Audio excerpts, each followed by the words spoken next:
Hi, so for part 2 I'm going to try and stick a little more to this script here and give people who maybe aren't otherwise familiar with traditional treatment methods and what works, what doesn't, an idea of what's been helpful for me and what hasn't been so much.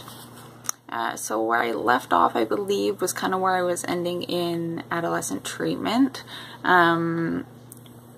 which I didn't know all the legalities about because of my age, and now I really wish I had just had a quick inpatient stay and gotten the heck out of there, because one of the things that is so affected is your cognition, and I don't always acknowledge that, but it was pretty bad when I was 16, and there's so much focus to get you done high school, but as far as any support goes, otherwise you're kind of stuck. So I'll explain a little bit.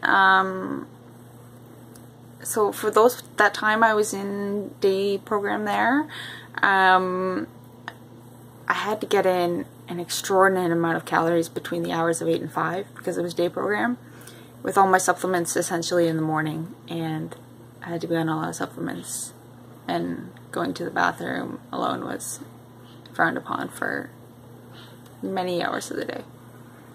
So I was just thrilled to focus on calculus and other stuff I tried to attempt, I don't even know, while I was dealing with, well, you know how hard it is when you're in a car ride with a full bladder. Like it was like doing Chinese. My brain wasn't there.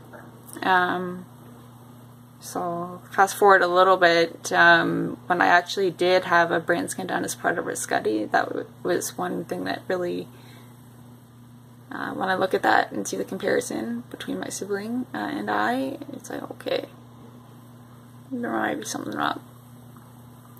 I might post somehow a video of those side-by-side scans sometime.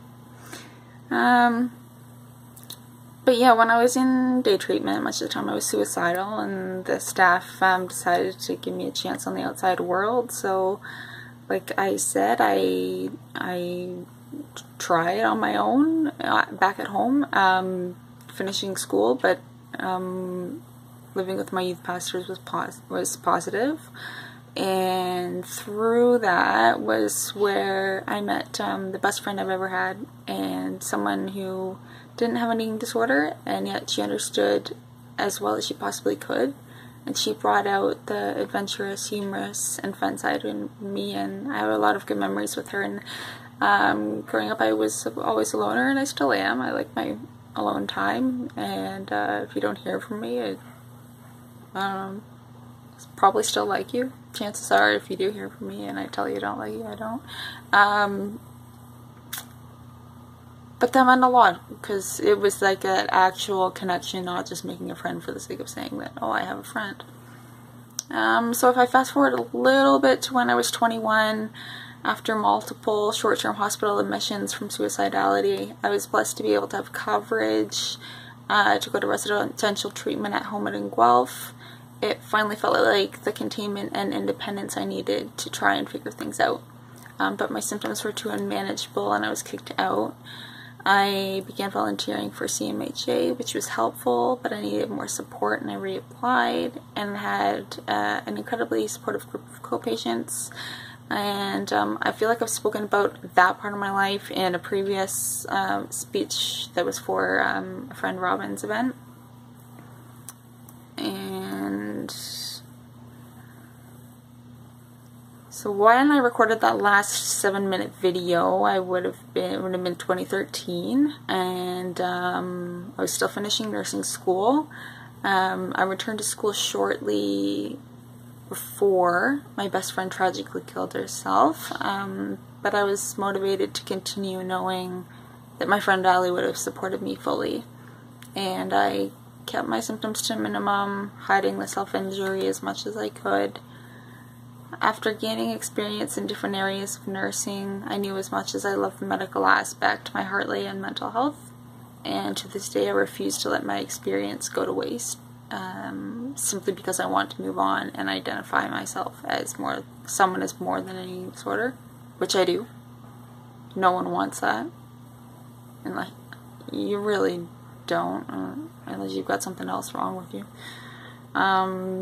But I had no idea how deeply I was still entrenched, and I, to this day,